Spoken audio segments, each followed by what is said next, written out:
Graça e paz, irmãos. Louvamos a Deus por esta noite, por esta oportunidade que o Senhor nos concede, mais um dia de estarmos aqui juntos para louvarmos e bendizermos ao seu santo nome. E queremos nesse momento iniciarmos este culto com uma oração a Deus, por tudo que o Senhor nos tem feito.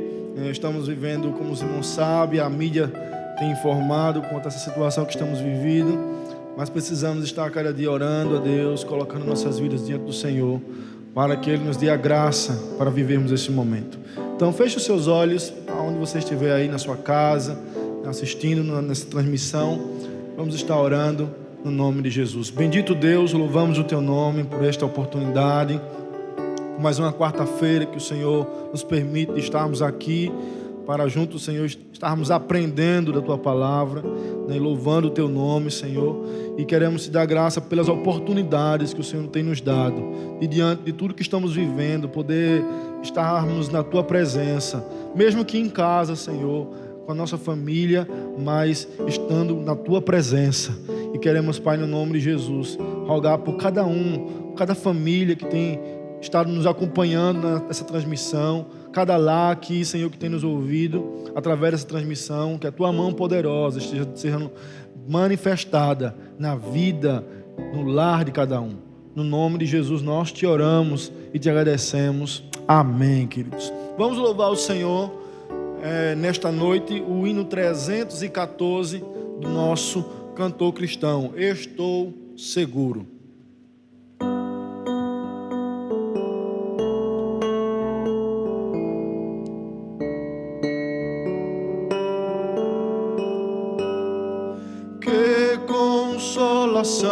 Tem meu coração descansando no poder de Deus.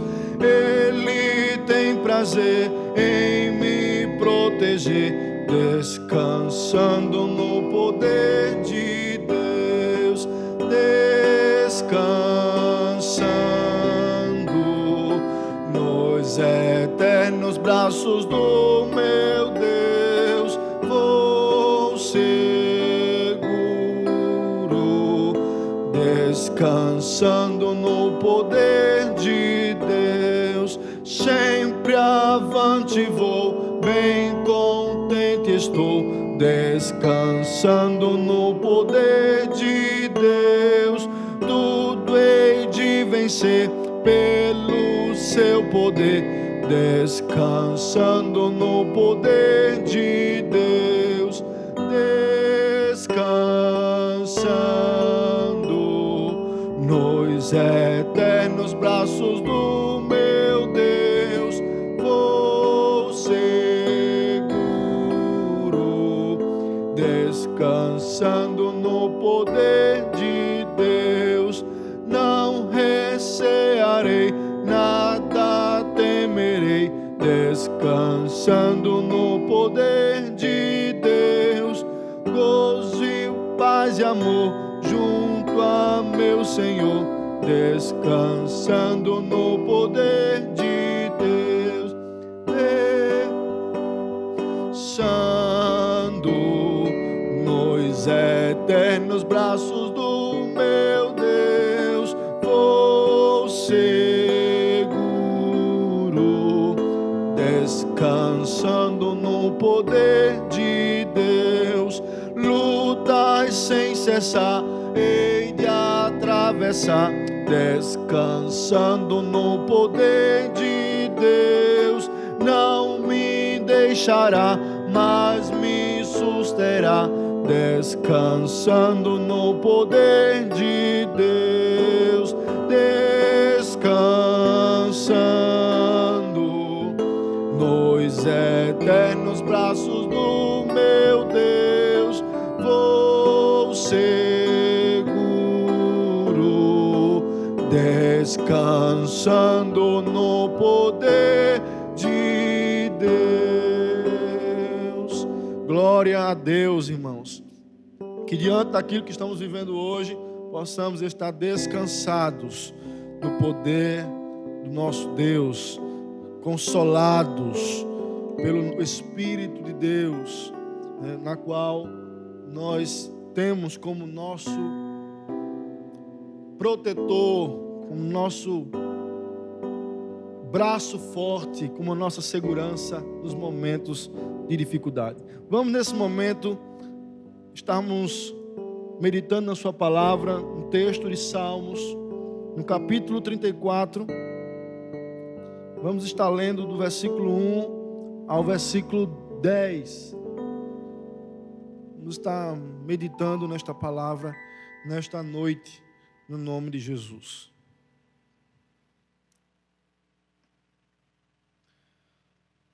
O texto diz assim na palavra do Senhor: bendirei o Senhor em todo o tempo, o seu louvor estará sempre nos meus lábios. A minha alma se gloriará no Senhor, os humildes ouvirão isso e se alegrarão. Louvem comigo a grandeza do Senhor, e todos juntos lhe exaltemos o nome. Busquei o Senhor, e Ele me acolheu, livrou-me de todos os meus temores. Os que olham para Ele ficarão radiantes, o rosto dele jamais se cobrirá de vexame. Clamou este aflito, e o Senhor o ouviu, e o livrou de todas as suas angústias. O anjo do Senhor acampa-se ao redor dos que o temem e os livra. Provem e vejam que o Senhor é bom. Bem-aventurado é aquele a quem nele se refugia.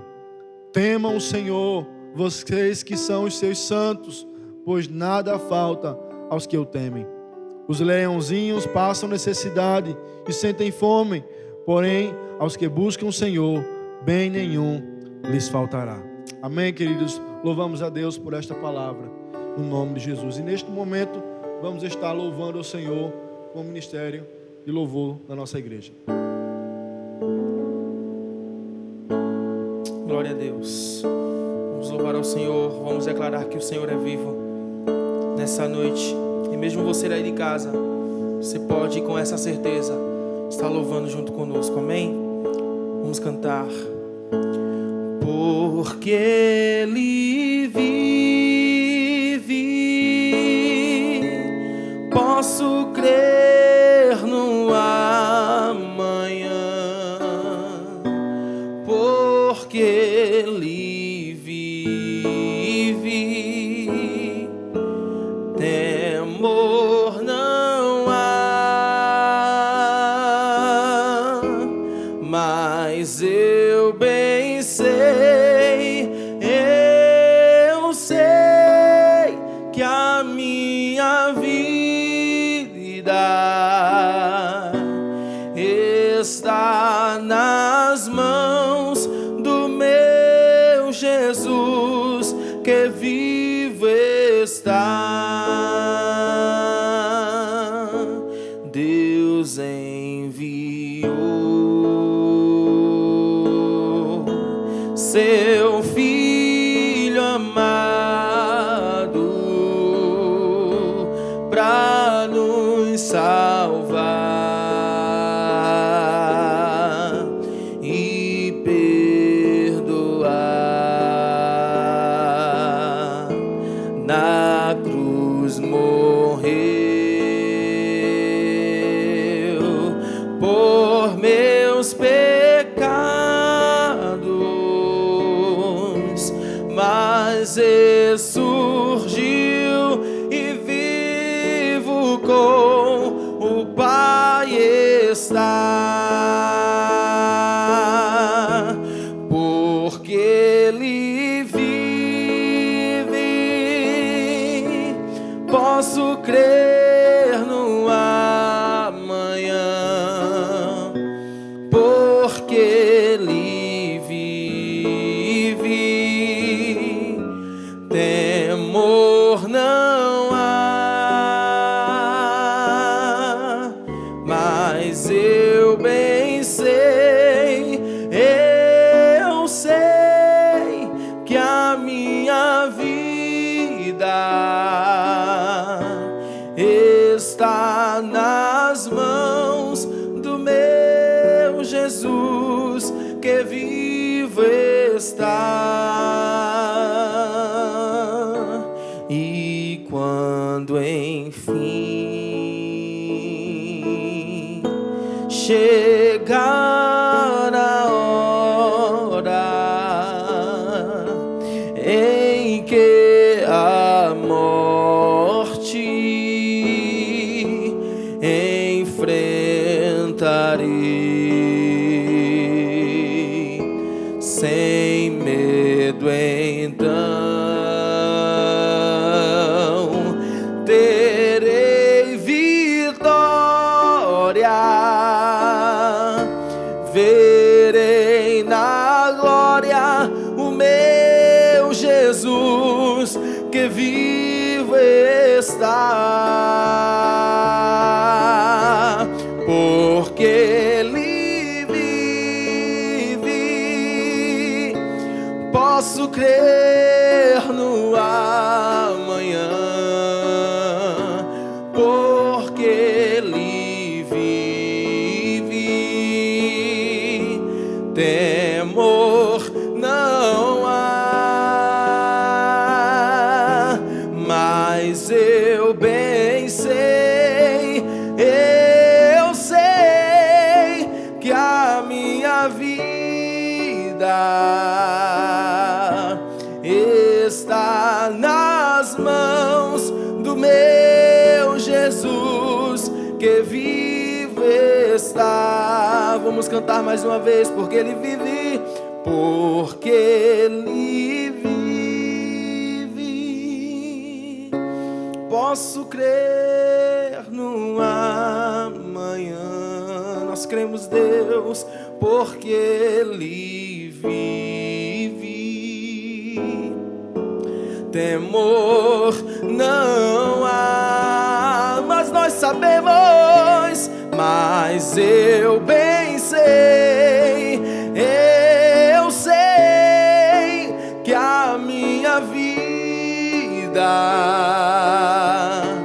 está nas mãos do meu Jesus que vivo está. Está nas mãos, está nas mãos do meu Jesus que vivo está. Diga mais uma vez: está nas mãos do meu Jesus que vivo está.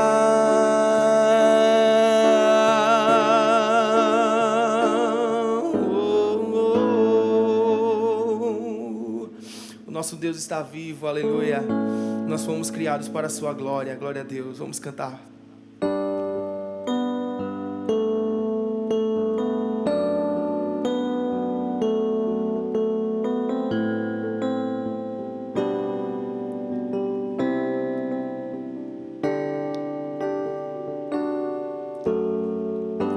Para te adorar tu me criaste, para te amar tu me criaste, com amor que não tem fim.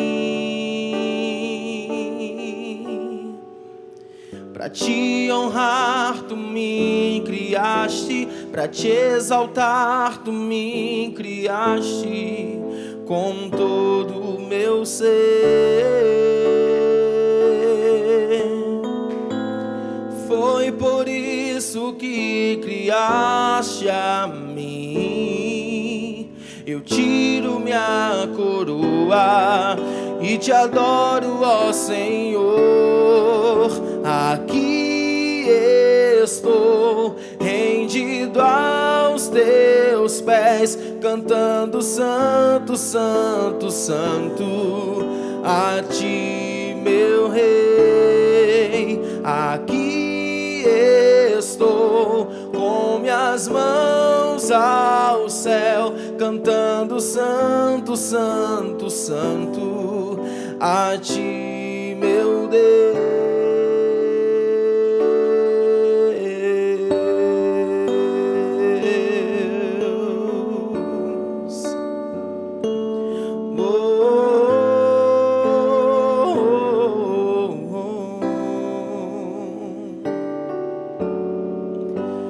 Te adorar tu me criaste, Pra te amar tu me criaste com amor que não tem fim. Pra te honrar tu me criaste, pra te exaltar tu me criaste com todo o meu ser. Foi por isso que criaste a mim. Eu tiro minha coroa e te adoro, ó Senhor.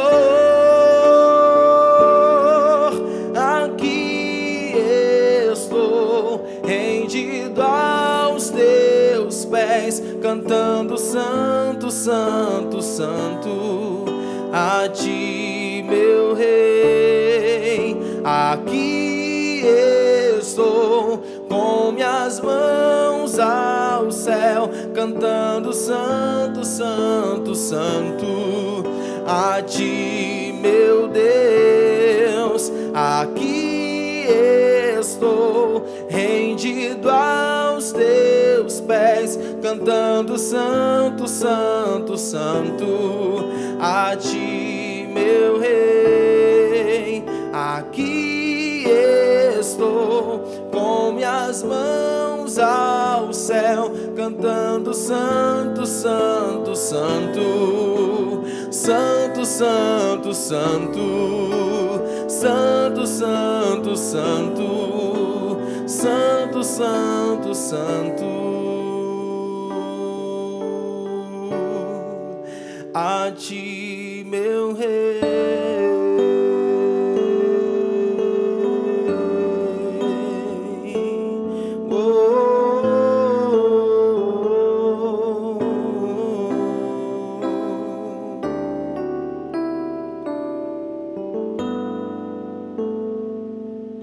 Glórias a Deus, amém.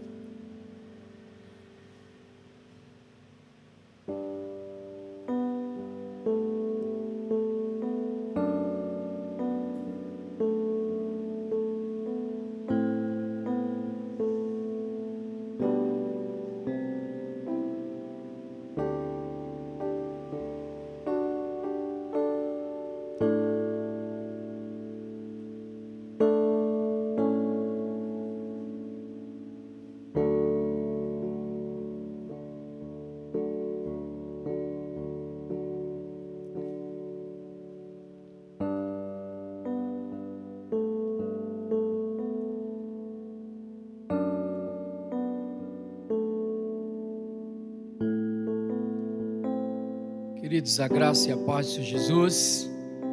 Estamos aqui para dar continuidade ao nosso estudo ou exposição, a carta de Paulo aos Colossenses. Nós iniciamos o capítulo 1, já estudamos ou procuramos expor o versículo, do versículo 1 até o versículo 5, e assim vamos estar dando continuidade a essa exposição, lembrando que a carta tem como título a supremacia de Cristo, e nós estamos trazendo as lições de cada capítulo, de cada versículo para as nossas vidas, tá certo? Então, gostaria de fazer a leitura. Novamente estarei lendo do versículo 1 até o versículo 8, e daí vamos relembrar o que estudamos até o exato momento e vamos dar continuidade, porque até agora estudamos primeiro a saudação do apóstolo Paulo, como ele se apresenta à igreja de Colossos, como ele mostra qual a situação da igreja que estava ali naquele local, e depois, a partir do versículo 3, ele começa a fazer a sua oração de ações de graça, e antes de fazer seus pedidos específicos pela igreja, ele apresenta as características desta igreja. A leitura nos diz o seguinte, Colossenses capítulo 1, do versículo 1 até o versículo 8. Paulo, apóstolo de Cristo Jesus, pela vontade de Deus, e o irmão Timóteo, aos santos e fiéis irmãos em Cristo que estão em Colossos, que a graça e a paz de Deus, nosso Pai, estejam com vocês. Damos sempre graças a Deus, Pai de nosso Senhor Jesus Cristo, quando oramos por vocês, desde que ouvirmos da fé que vocês têm em Cristo Jesus e do amor que vocês têm por todos os santos, por causa da esperança que está guardada para vocês nos céus. Desta esperança, vocês ouviram falar anteriormente, por meio da palavra da verdade do Evangelho, que chegou até vocês. Este Evangelho está produzindo fruto e crescendo em todo o mundo, assim como acontece entre vocês desde o dia em que ouviram e entenderam a graça de Deus na verdade. Isso vocês aprenderam de Epáfras, nosso amado conservo, e em relação a vocês, fiel ministro de Cristo, o qual também nos contou do amor que vocês têm no Espírito. Amém? Essa leitura, que é a leitura básica que estamos expondo, e como eu já disse, já fizemos a exposição do versículo 1 e 2, mostrando aqui como Paulo se apresenta à igreja de Colossos como apóstolo, como enviado de Deus, e que isto está de acordo com a vontade de Deus, segundo a vontade de Deus. Ele também apresenta que está, além de estar em sintonia com a vontade de Deus, ele está em sintonia com o irmão Timóteo, e aí mostra como nós devemos estar em toda a nossa ação, em sintonia com a vontade de Deus e em sintonia com os irmãos também. Depois ele fala sobre a própria igreja de Colossos. Ele diz que eram santos, irmãos separados, fiéis, porque antes adoravam a outros deuses, outros ídolos. Agora são fiéis a Jesus Cristo, são fiéis a Deus. E também ele diz que esta igreja, ela tinha uma dupla nacionalidade, estava em Colossos, mas principalmente estava em Cristo Jesus.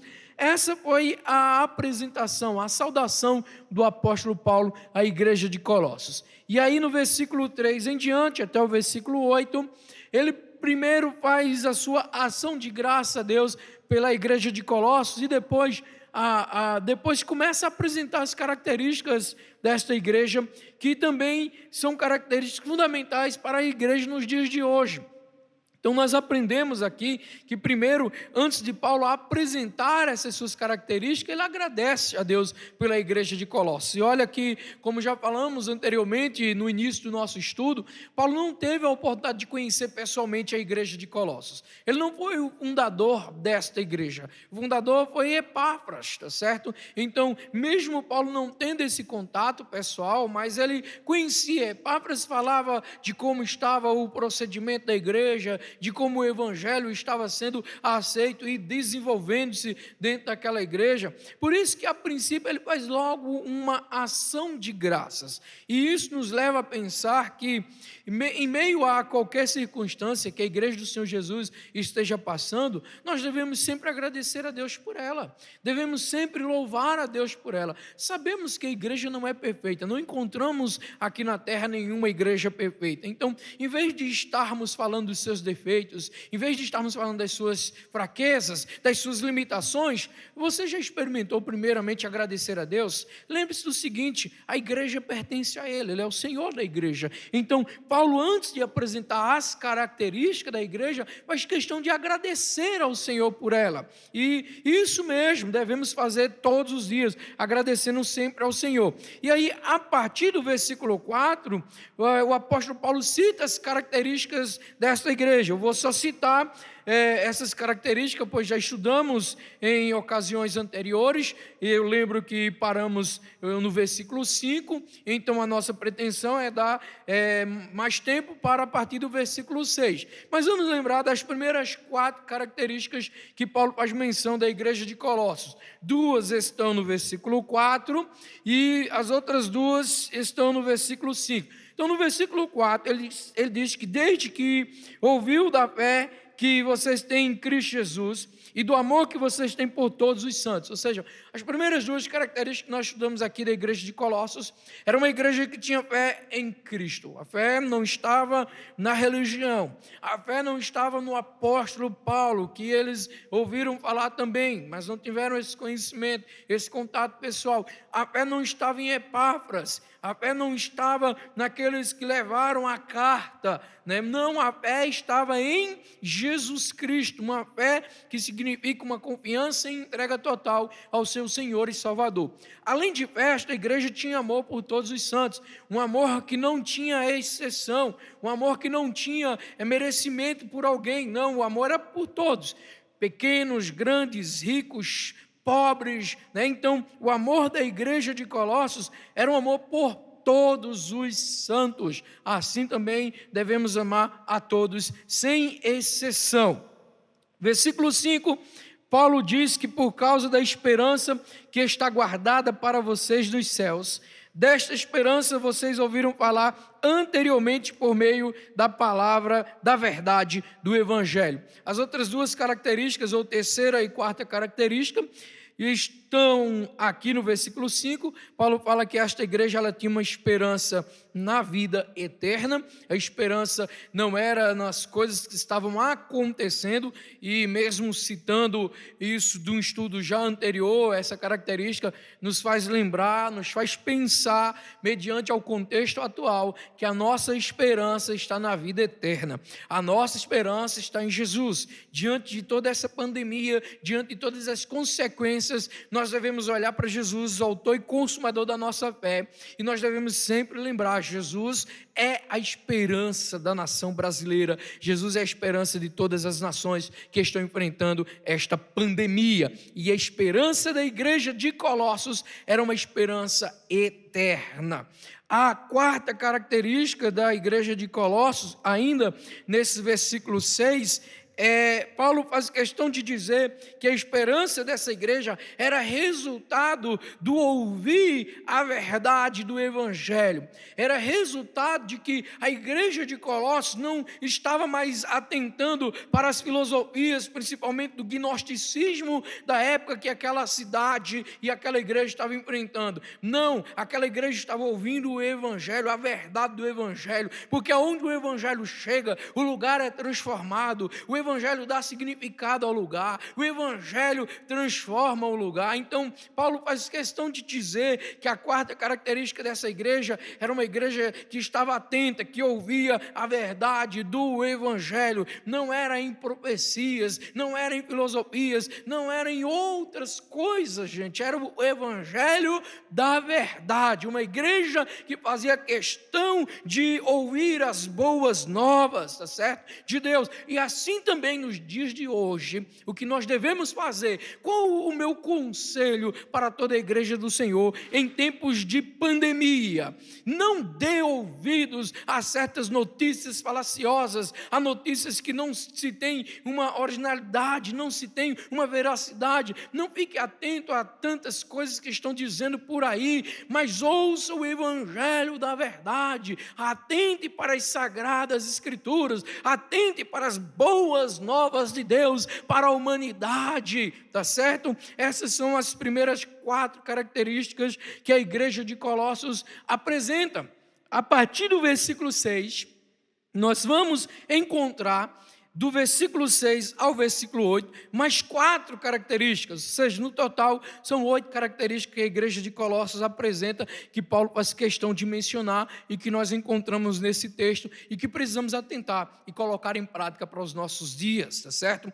A quinta característica, versículo 5, versículo 6, aliás, Paulo vai dizer que este evangelho que chegou até vocês, este evangelho está produzindo fruto e crescendo em todo o mundo, assim como acontece entre vocês, desde o dia em que ouviram e entenderam a graça de Deus na verdade.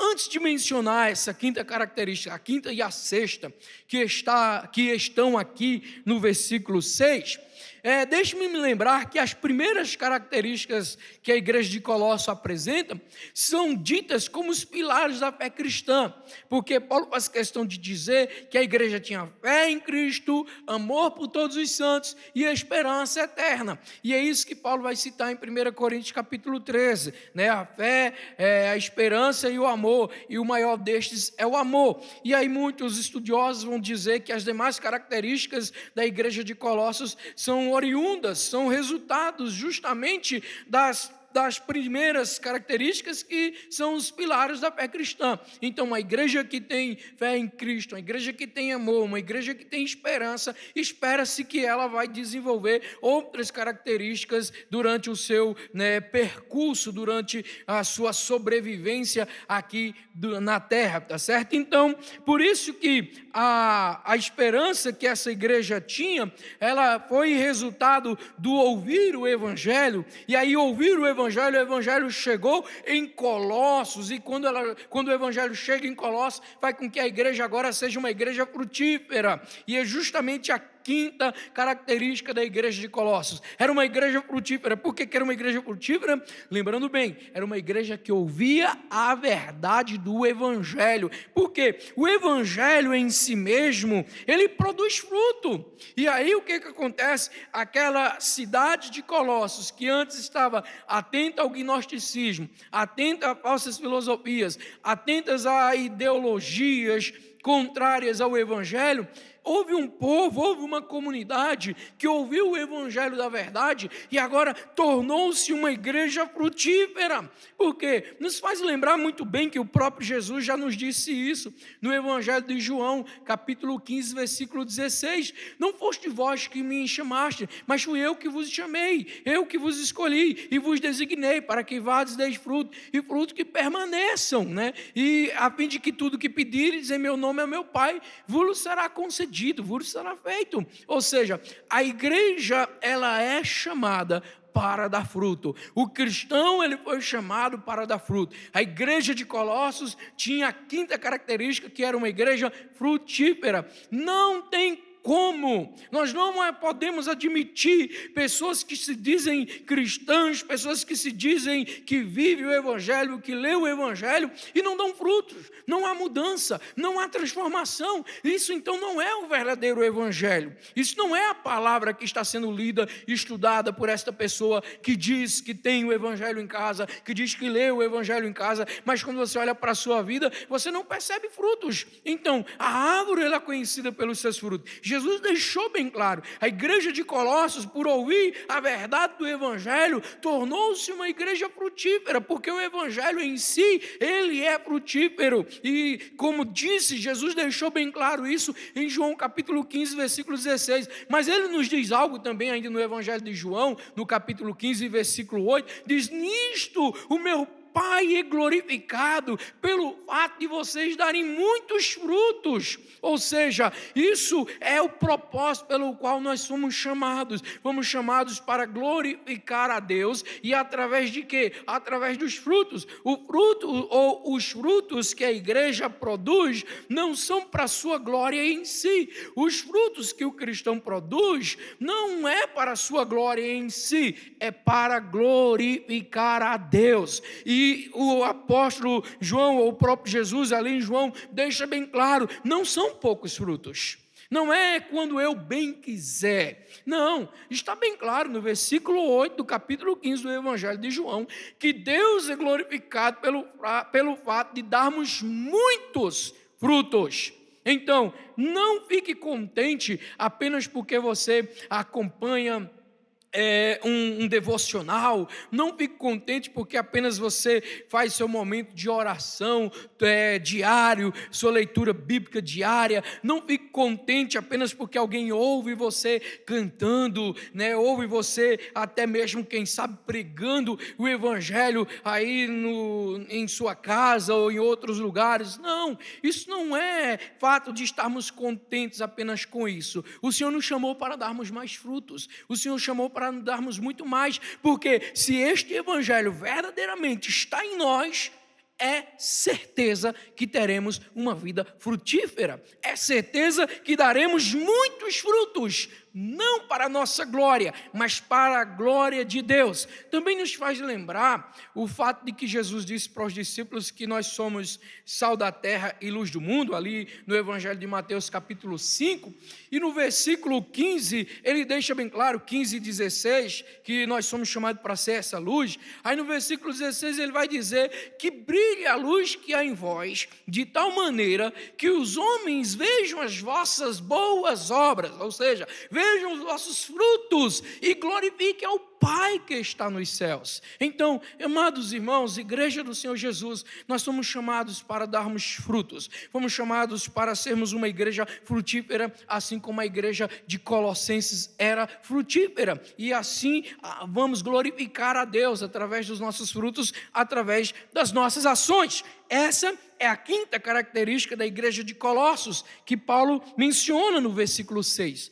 A sexta característica, ainda no versículo 6, diz que esta igreja, ela ouvia e conhecia a graça de Deus na verdade. Era uma igreja que tinha contato com a graça de Deus. Era uma igreja que tinha vivência com a graça de Deus. E quantas igrejas hoje nós percebemos que parece que a graça de Deus passou, parece que a graça de Deus está bem distante, parece. Por que eu estou dizendo isso? Porque muitos hoje acham que tudo que tem é merecimento próprio, é que fez algo para alcançar uma bênção de Deus, é que fez algo para alcançar um recurso, alguma coisa assim, e esquece.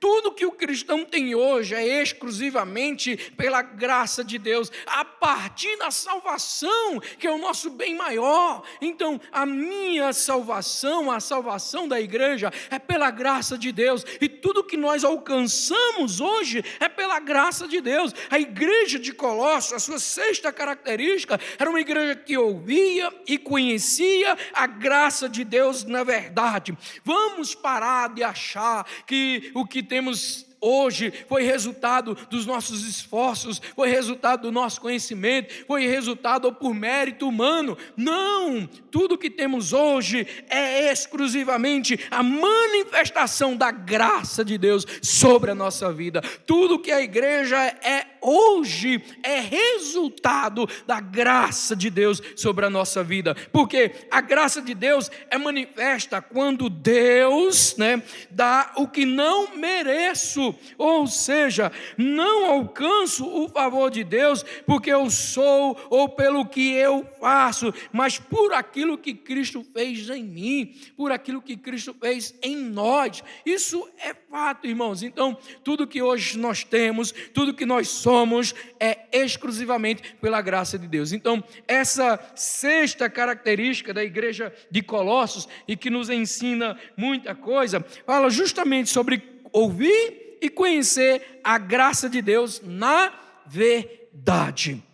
Infelizmente, nós sabemos que hoje muitas pessoas estão fazendo da graça de Deus uma desgraça para a sua vida, Isso, é claro, a graça nunca vai perder a sua essência, é apenas um desvio teológico, um desvio de conduta de alguns e uma falta de conhecimento da verdadeira graça de Deus sobre nós. Tudo o que estamos vivendo hoje é pela graça de Deus.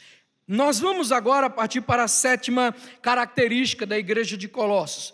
Versículo 7 diz o seguinte: isso vocês aprenderam de Epáfras, nosso amado conservo, e em relação a vocês, fiel ministro de Cristo. Ou seja, nós aprendemos aqui como sétima característica da igreja de Colossos, era uma igreja instruída, era uma igreja discipulada. Deus escolheu este homem chamado Epáfras para poder estar discipulando, instruindo, doutrinando aquela igreja.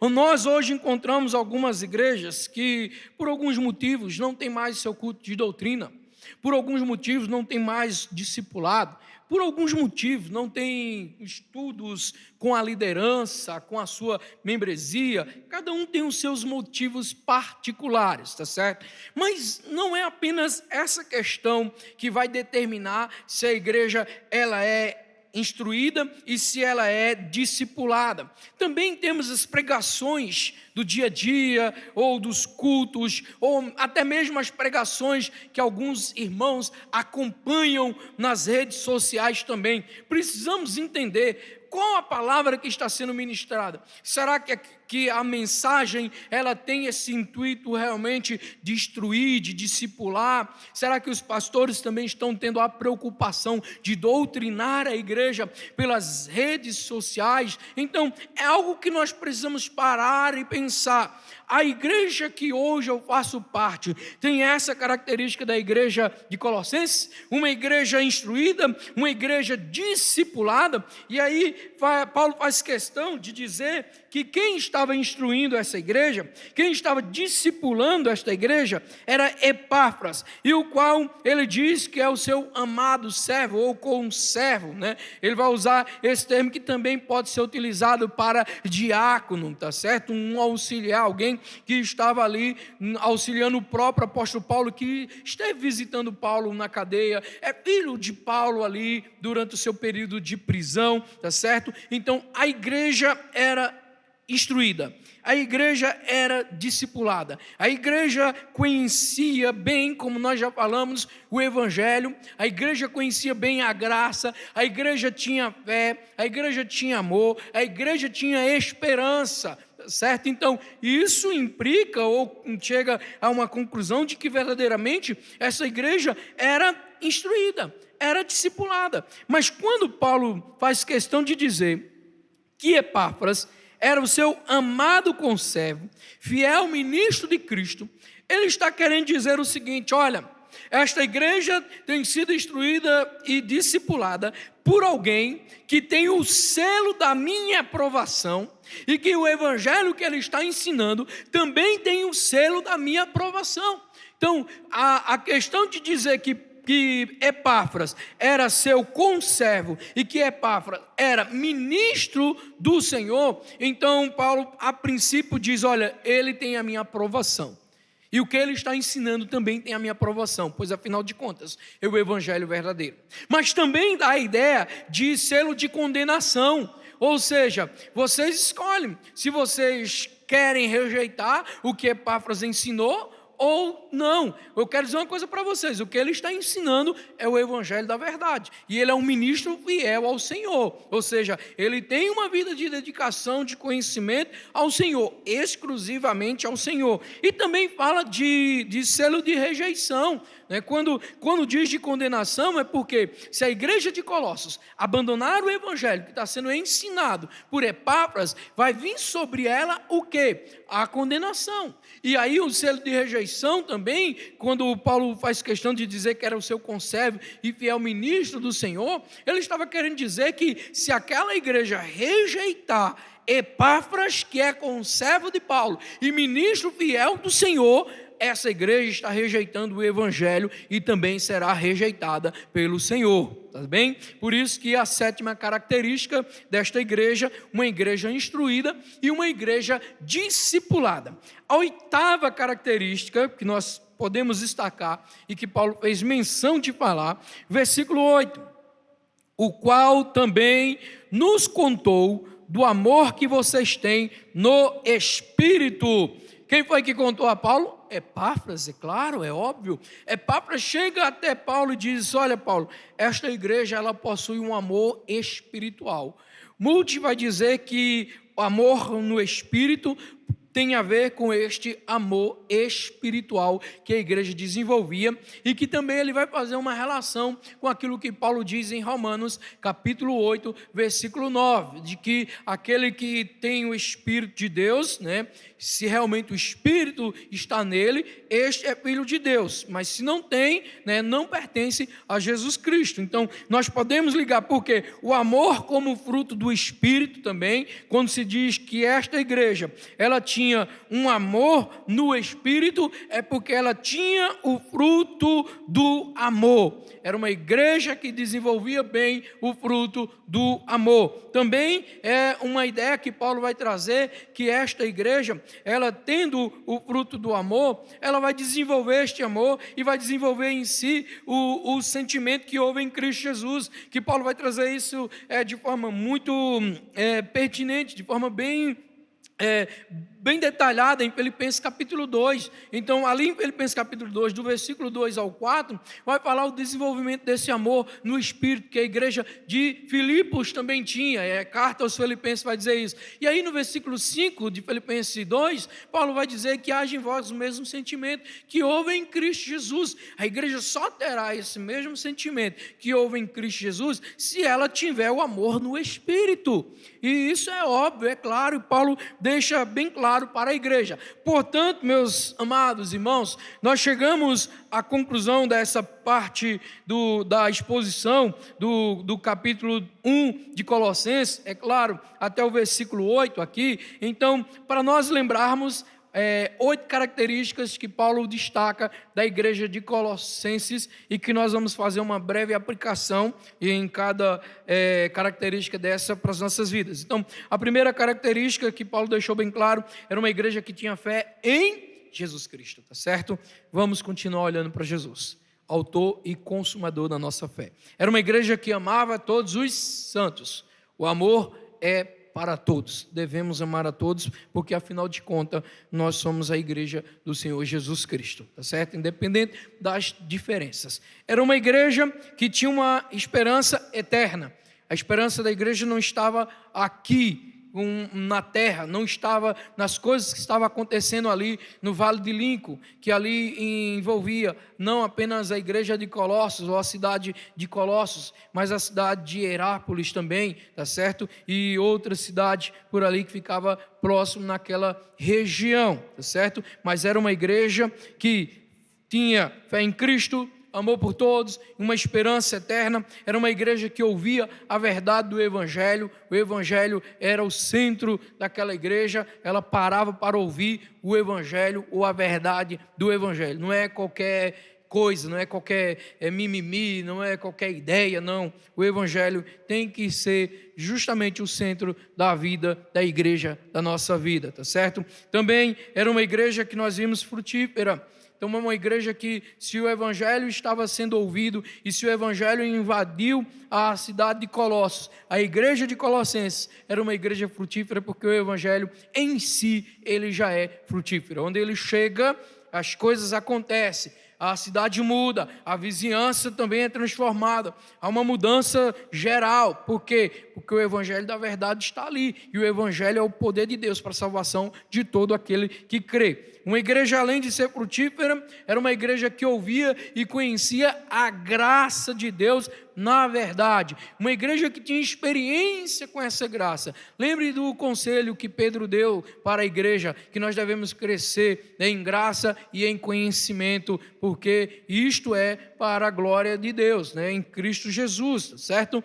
Também a igreja era instruída, era uma igreja discipulada, uma igreja que se preocupava com o crescimento espiritual dos seus membros, da sua membresia, e assim também a igreja tem que atentar para isso, investir no máximo que for possível para que tenhamos uma igreja instruída, uma igreja discipulada, uma igreja doutrinada, tá certo? E por último, a 8ª característica dessa igreja, uma igreja que tinha amor no Espírito, uma igreja que tinha um amor espiritual, uma igreja que tinha o dom do Espírito, fruto do Espírito, chamado amor, que a partir desse fruto, todas as demais características resultam desta ação da igreja. Que Deus nos abençoe, que Deus nos ajude, que assim como a igreja de Colossos foi uma igreja que apresentou essas características, que apresentemos também, principalmente nos dias de hoje. Amém.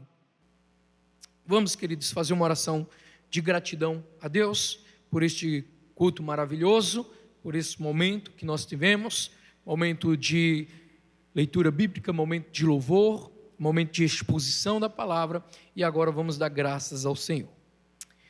Pai querido, Deus maravilhoso, a honra e a glória para Ti, Senhor.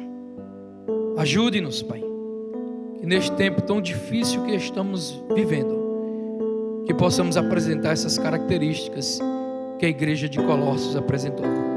Pai, sabemos que possivelmente faltará comida, não totalmente, porque cremos em Ti.